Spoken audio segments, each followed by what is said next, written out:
শিলিগুড়িতে চন্দ্রোদয় মন্দিরের আদলে প্যান্ডেল।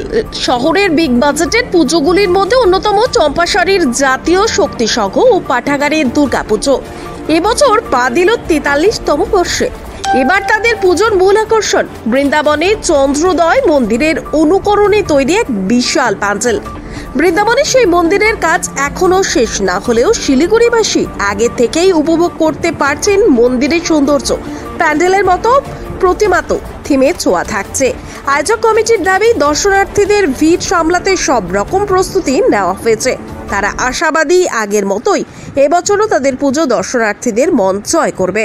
সরজিৎ ঘোষ উনি এই মন্দিরটা অনেক খুলে আমরা এই ক্লাব আমাদের টোটালটা আমাদের থিমটা আমাদের নিজস্ব এবং ক্লাব সম্পর্কে এই থিমটা বের করেছেন এবং আমাদের সবাইকে দেখিয়েছেন এবং সবার পছন্দ হয়েছে।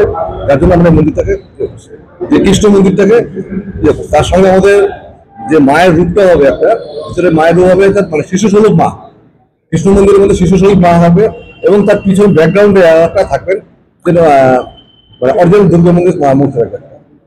কি বাজেট রয়েছে? আমাদের 52 লাখ টাকা বাজেট। সাংস্কৃতিক অনুষ্ঠান আমাদের ষষ্ঠীর থেকে দশমী সাংস্কৃতিক অনুষ্ঠান আছে। প্যান্ডেলের কাজ আপনাদের শুরু হয়ে গেছে? 90% কমপ্লিট, অর্থাৎ আজকের মধ্যে আমাদের কমপ্লিট হয়ে যাবে। মণ্ডপসজ্জার শিল্পী কোথাকার রয়েছে এবং মূর্তির মণ্ডপসজ্জার আছে বরুণ ডেকোরেটর হুগলির এবং মূর্তি হচ্ছে আমাদের শিলিগুড়ির কুমারটুলির দীপকচন্দ্র পাল। সুরক্ষা ব্যবস্থা নিয়ে কি কি থাকছে আপনাদের? আলোকসজ্জা আমাদের এখানে সুরক্ষা ব্যবস্থা নিয়ে আমাদের ভবননগর থানা এবং কমিশনার এসেছিল এবং তারা প্রচন্ড আশ্বস্ত দিয়েছেন আমাদের সহযোগিতা করবেন এবং প্রচুর পরিমাণে ফোর্স দিবেন। আমাদের নিজস্ব সিকিউরিটি গার্ড রাখছে এক্সট্রা।